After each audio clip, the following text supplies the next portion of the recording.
My fellow bad guys, I, Lex Luthor, your leader, will speak now about my, Lex Luthor's plan. My villainous plan. Question the plan at your peril.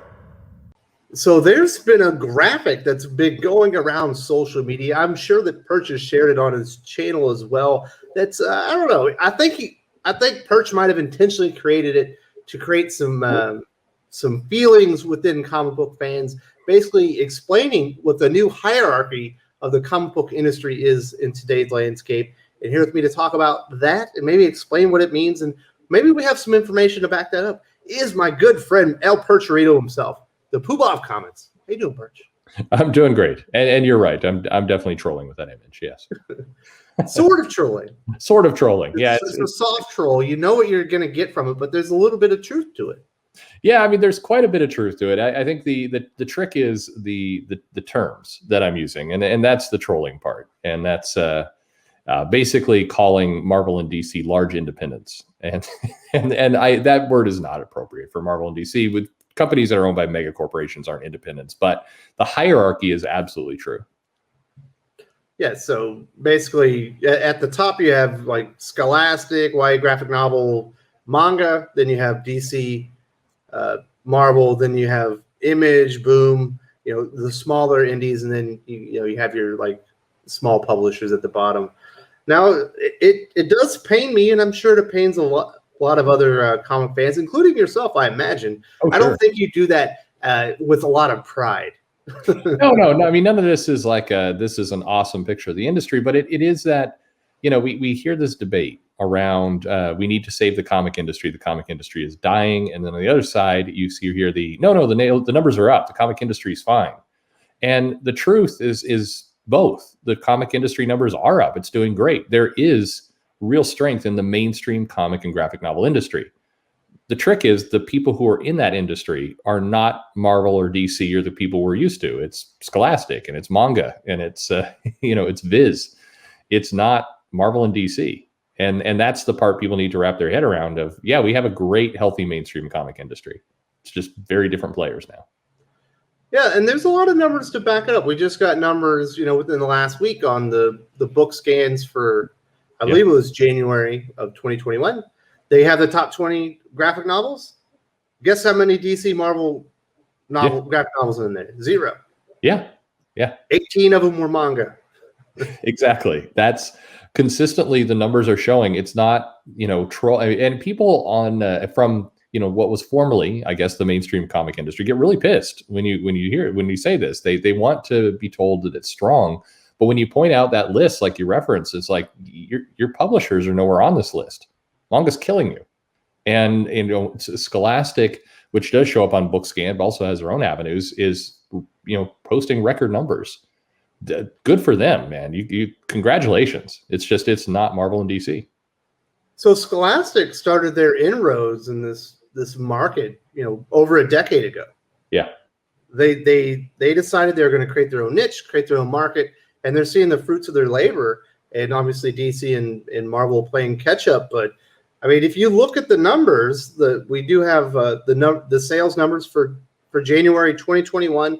You compare them to January 2020, even after the pandemic and everything. I guess across the line, book sales are up 20% through bookstores. Yeah. Graphic novels are up 110%.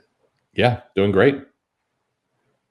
It's a double in sales. Like, that's absolutely astronomical. It's trending over 5 times what the industry standard is, even though the industry is already having robust gains compared to the previous year. It's a great time. If you're a bookstore, if you're carrying this stuff, it's a great time to be you. If you are somehow involved in the distribution of manga, it's a good time for you at the moment. Life is great. We've seen that Scholastic readers who 10 years ago started getting into comics and graphic novels and putting this stuff out, we're seeing those people grow up a little bit with a high interest in this type of content, and they're buying more and more. They've gone from Scholastic to manga, though. That's not the route that I think your Marvels and your DCs wanted. They were hoping that they'd be part of that chain, and they're not. People are going directly from Scholastic into manga, and so those numbers are wonderful. I mean, that is the people who are in this industry should be really, really happy with those numbers and everything that's happening in January. And there's no sign that that's going to fade. In fact, quite the opposite. January is typically a weaker month. So I would expect February, March, April to post stronger gains still in this business. And there's some really big titles that are coming out during that time period. But again, it just is another sign that the mainstream comic graphic novel industry does not include Marvel and DC, or frankly, Image either. There's another sign of the health and viability and just the strength of graphic novels, kind of outside of what we think of traditionally as comic books. Now, if we see like a record-breaking month for DC Comics, it's normally in conjunction with, that was Action Comics 1000 month, or that was Detective Comics 1000, or the 80th anniversary of Batman, or something like that. Or with Marvel Comics, that was the relaunch of the entire X-Men franchise, or that was Marvel Comics 1000. Something big happened that month that makes it an anomaly in comparison, to the previous maybe 10 years worth of data on that month. You can almost always figure out exactly what drove those sales. Yes. If you go to these graphic novel sales for January 2021, it's not driven by one thing. It wasn't like there was a Dogman release that just all of a sudden was 5 times bigger than any release in the history of graphic novels. It's just healthy, robust growth across the line. Yeah, and that's awesome. I mean, that is a great thing for this industry right now. Is their stuff is very diverse. The numbers are dispersed. The content that's coming in, you do not have now. Dogman does amazing. My Hero Academia is going to pull huge numbers, but it's not like any one property is owning 75% of the numbers, which is exactly what you're describing with Marvel and DC, where you look on any given month and you have a comic that sells like 350,000 copies, and it's great because that's a huge number, but it's built up with variant covers and incentives and other things, and it's a one-time deal. The comic then immediately goes back to 40, 50,000. The X-Men line all selling in the 30 to 40,000 range right now, most of them.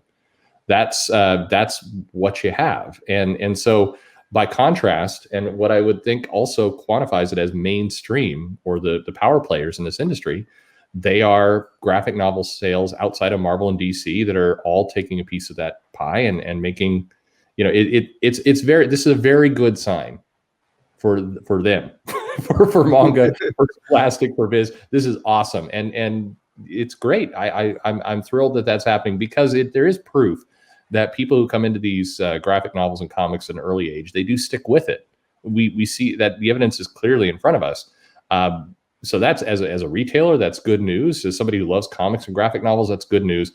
The thing that needs to happen now is the independents, and there's where I'll be troll again and say Marvel and DC are in that category. The independents have to step it up and actually start putting out content that are going to catch the attention of these people who love comics. Yes. So the good news is comic books really don't need saving. They were kind of saved 10 years ago when Classic built this new audience, and we have a whole new generation of comic book readers.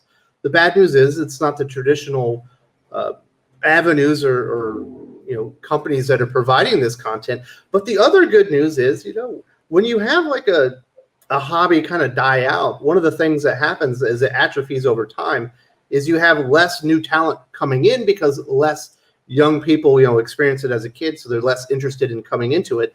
Now, we should have an enormous younger generation that are very interested in graphic novels and writing for them. So we should have a nice, healthy flow of new talent coming into the industry over the next 10 to 15 years. Absolutely. Yeah. And I think we're seeing that. We're seeing some new people come in and everything else, but the styles and everything else are all geared toward this other market. So I think you said it really well. Comic books do not need saving. Absolutely.